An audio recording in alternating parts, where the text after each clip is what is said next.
Broadcast time is made possible in part by Corbett Canyon Vineyards and Winery, bottling premium varietal wines. Good taste echoes from the canyon. San Luis Obispo and Ripon.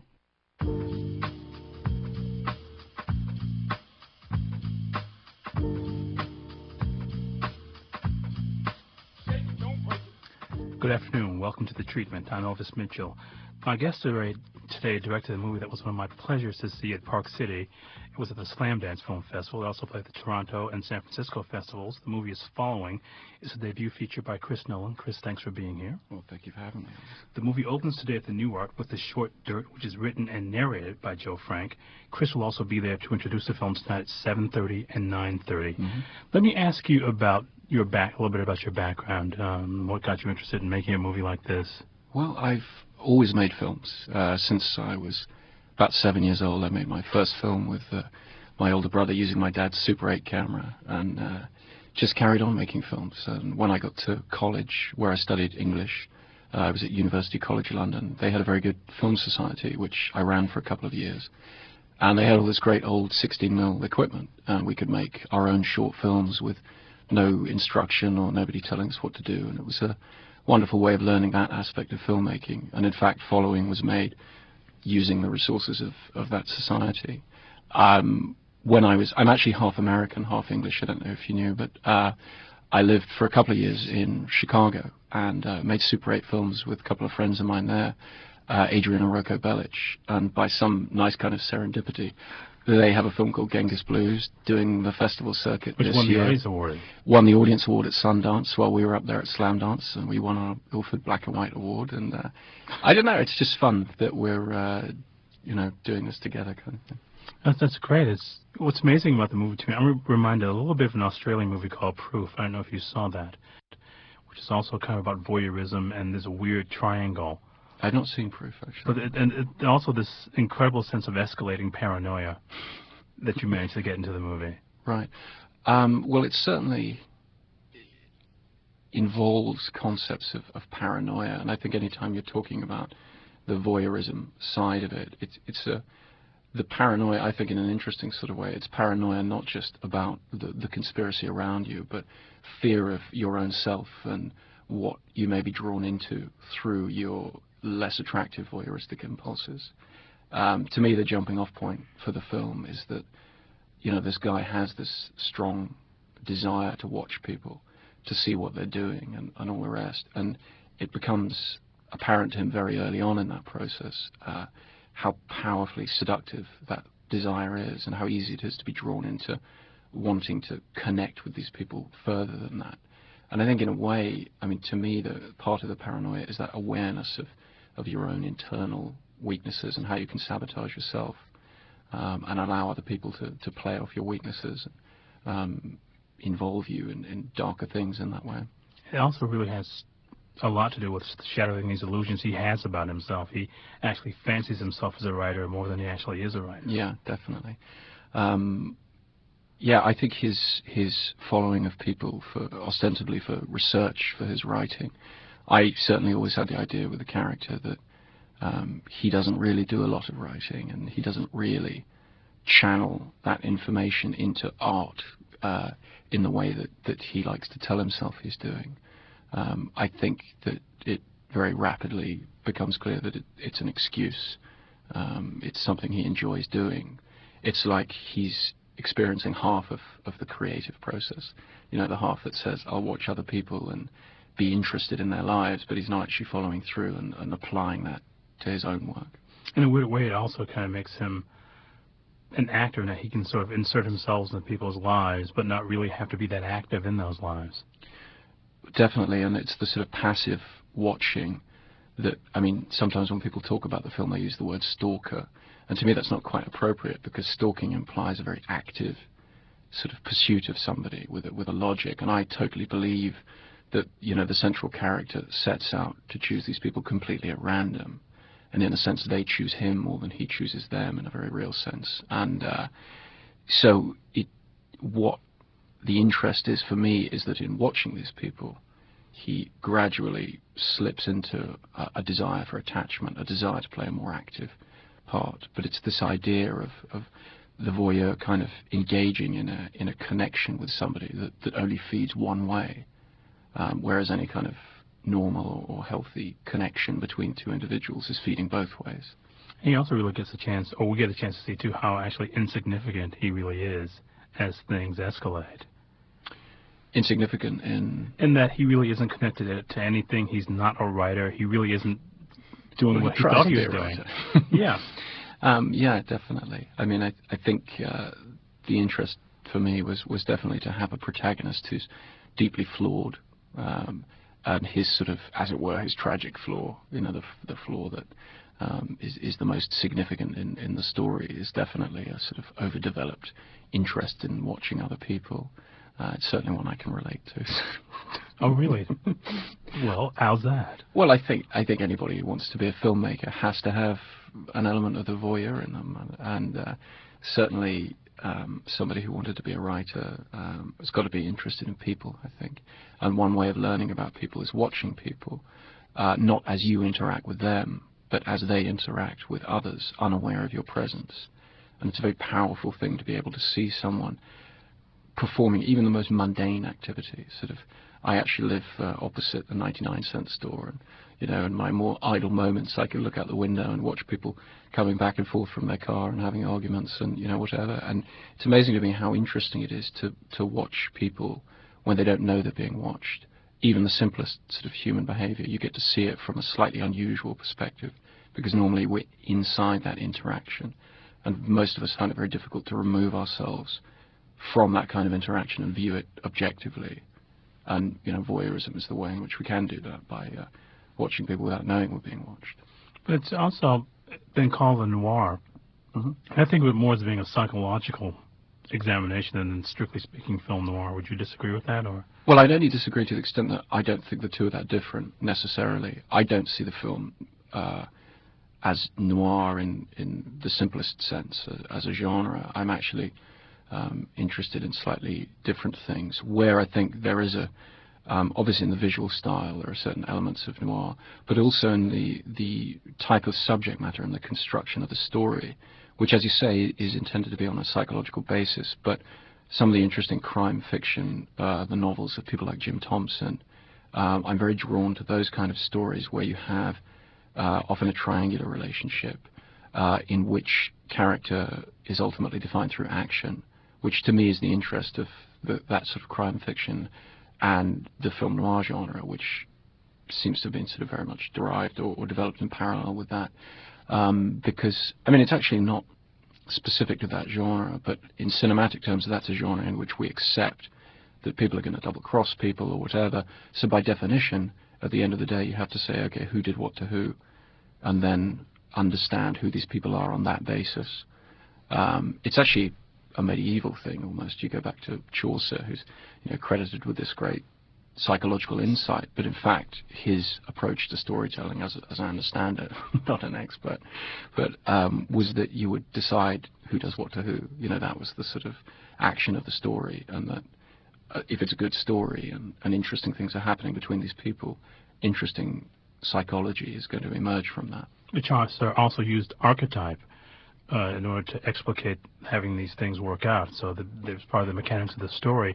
And I guess we look at it that way. There's kind of an archetypal Patsy who turns out to be the protagonist in the piece.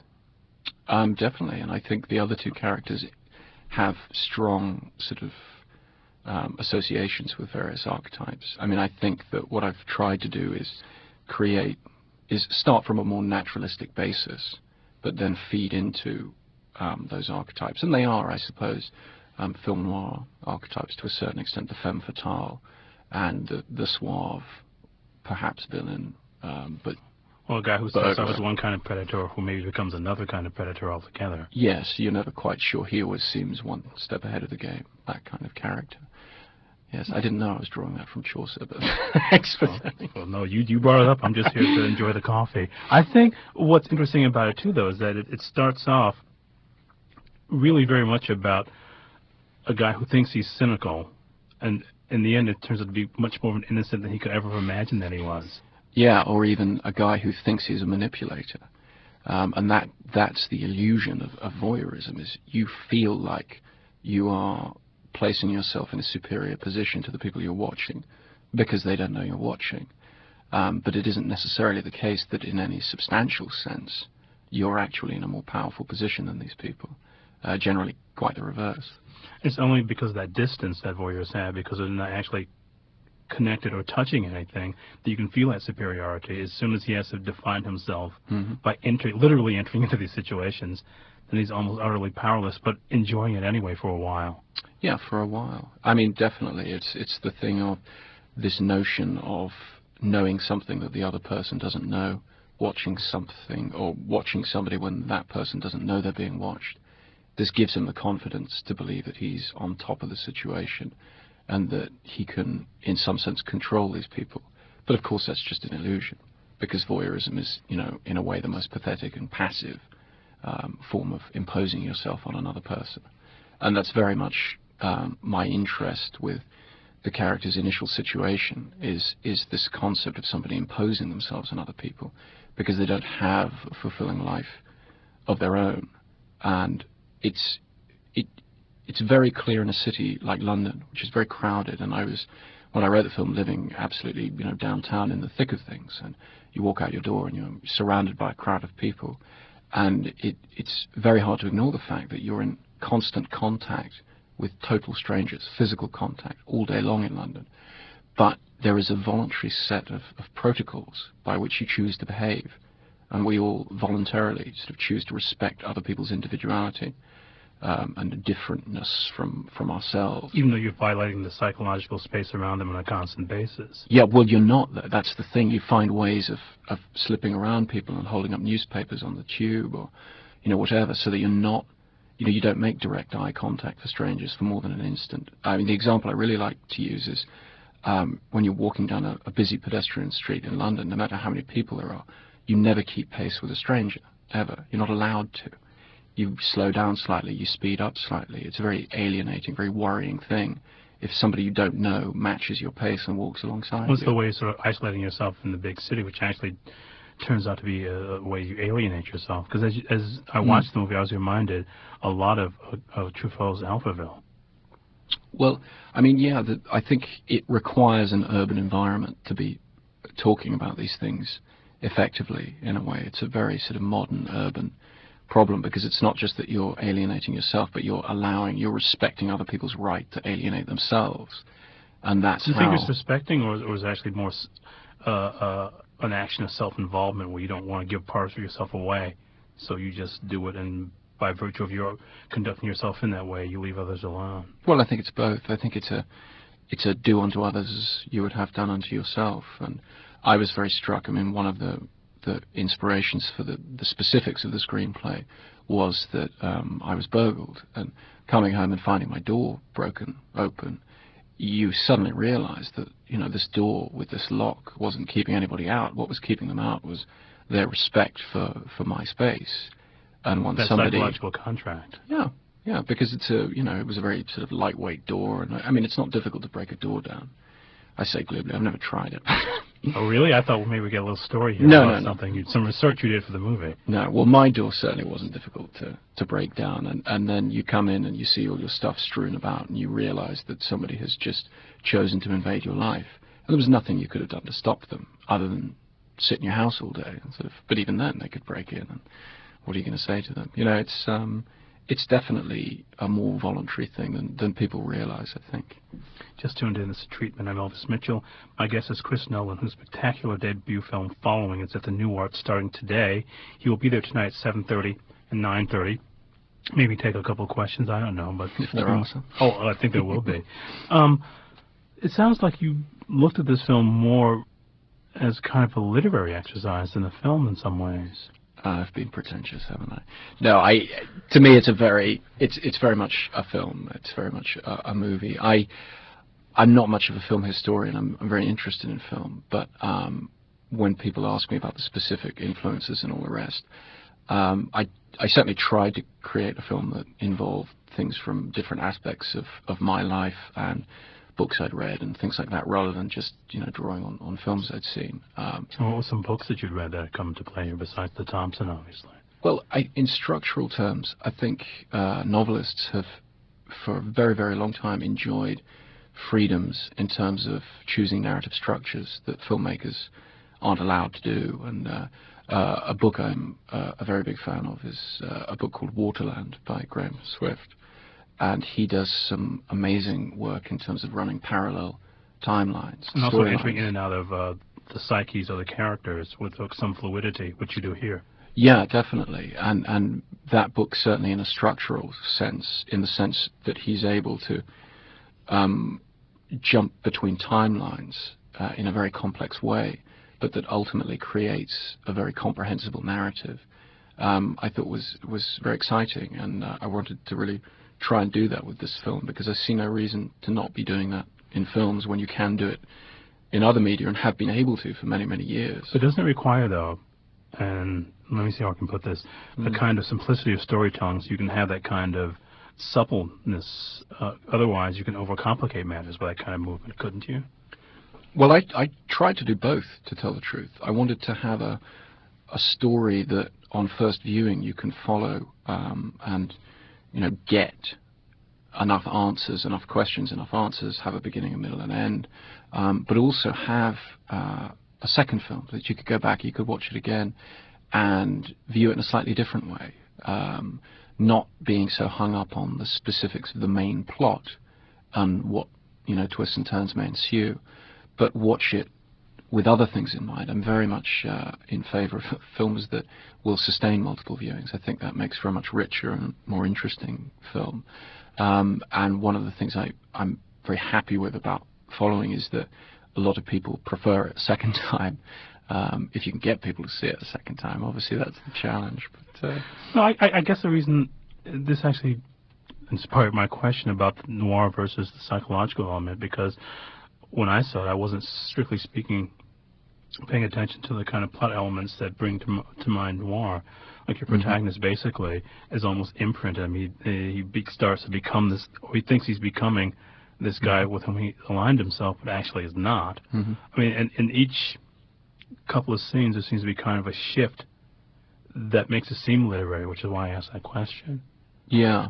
Well, you watched the second film first.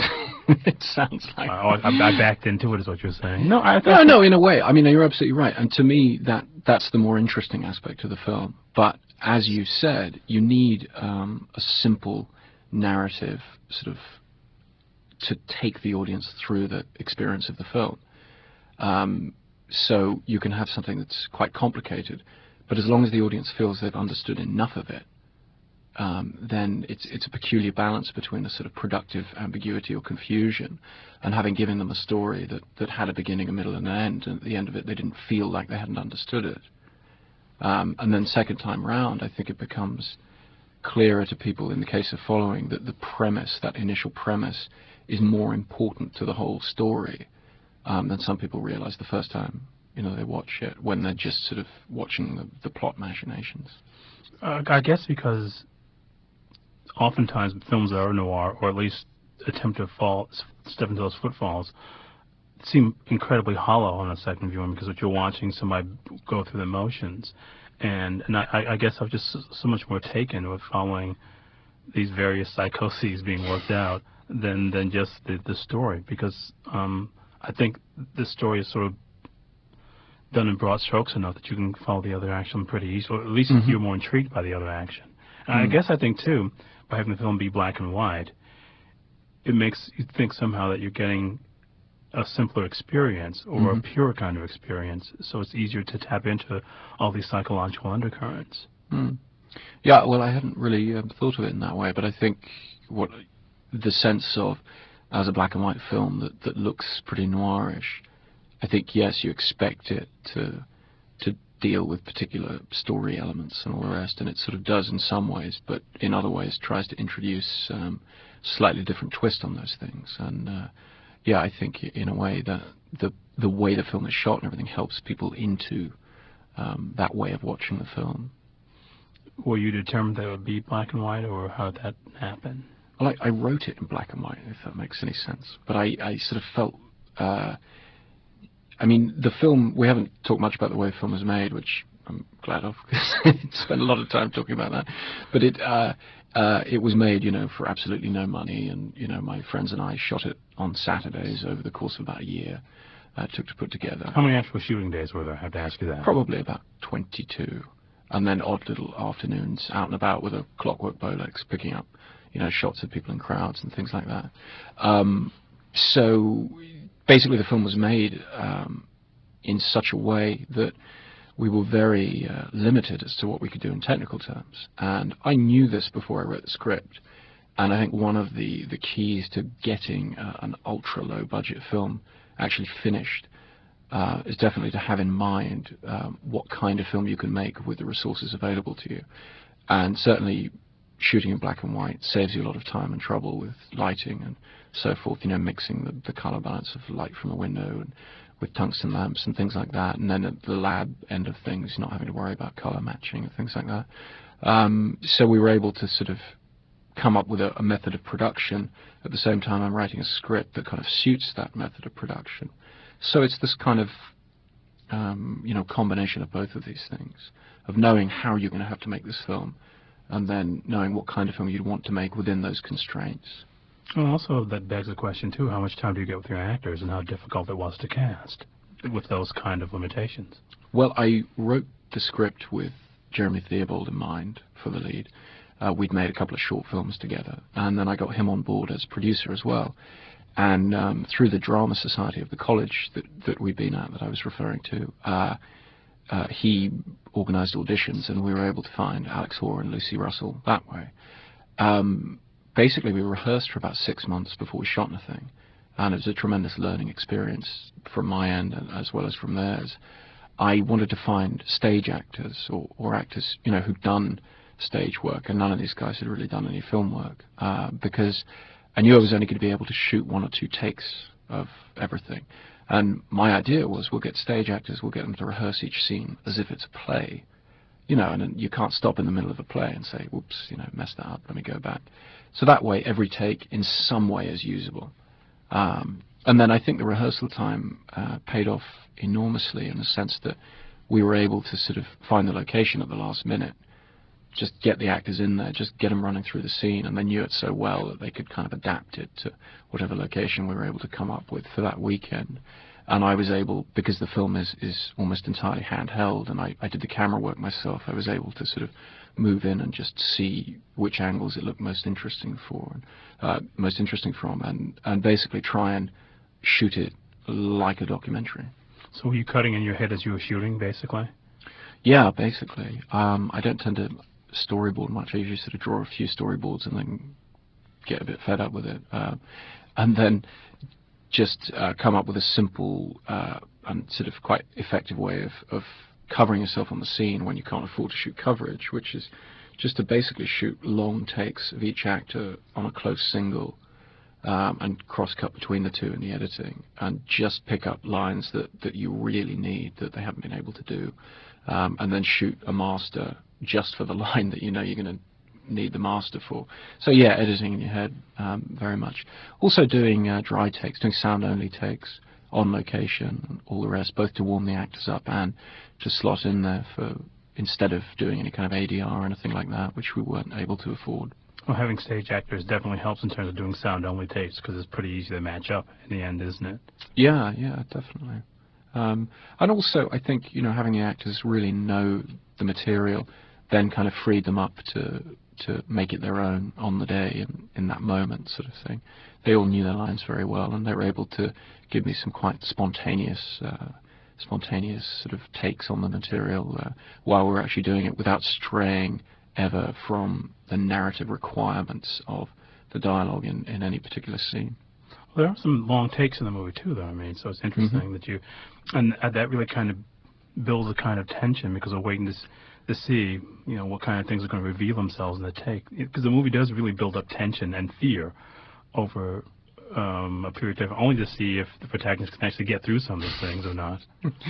Yeah, I mean, there are some long takes in it. There are also, I mean, it's the funny thing where all the other takes are long as well, but we cut them up in the editing, But yeah, in a way, I mean, it's something I like to point out, just from the point of view of to express what a wonderful job I think the actors did, because very few people realise when they watch a film that it's mostly first takes, almost entirely. We would do 2 or 3 takes sometimes. Yeah, or and there's a certain amount in the shooting ratio. There's a certain amount of overlap, you know, the run up and run down and all that. But basically, mostly it's first takes. I think they did a super job. Did you find that you got more comfortable as the actors got more comfortable as you were shooting, or? Yeah, I mean, we were doing it for such a long time. We were pretty relaxed by the end of it. I don't think we weren't even using a light meter and stuff like that. Oh my God, really? Well, we had the same lighting setups every week. You know, you sort of get to know it. You know, using the same lights. We had 3 lights. You know, so you sort of get a feel for where they're going to be positioned. Stuff like that. No, it was a very good learning experience to be able to spread it out over that time. And the script sort of lent itself to that approach. A lot of no-budget filmmakers take exactly the opposite approach, and in certain people's situations that works very well, is to do it really fast and furious. So to get these people together and say, okay, you have to just do this for 3 weeks, or knock it all out, you know. I wasn't able to do that because we all had to work full-time during the week and couldn't really take much time off. And, you know, that's how I paid for the film, is the salary from my job. So I decided that if I saved up a little bit of money and then we spread out shooting just sort of 15 minutes of footage every week or something like that, if I ran out of money, I could sort of stop shooting for a couple of weeks and earn a bit more, and, you know, spread it out that way. So in our situation, because I had access to actors and equipment over a long period of time, we had the luxury of time, which was excellent, really. Well, it's really an excellent movie. Thanks for being here, Chris. The movie is Following, which is tonight, 7:30 and 9:30 at the New Art, where Chris will be to talk about it, and then runs for another 6 days afterwards. I'd like to mention a very special event happening next Saturday, June 12th, on the Paramount Pictures lot. It's called An Evening at Casablanca and features an exclusive screening of the classic Bogart Bergman film, followed by a lavish party with dinner, cocktails, a big band, swing dancing, huge silent auction, and, of course, Sam on the piano. All proceeds benefit a camping program for children affected by HIV and AIDS. It will be a fabulous night. Please call 323-660-TKTS for more information. Chris, thanks again for being here. It's an amazing movie. It's the New Art for a week. Go see it. Join me again next week for another edition of The Treatment. Mary Holdridge is the producer. The technical director is Mike Newport. I'm Elvis Mitchell. This is The Treatment at 89.9 KCRW.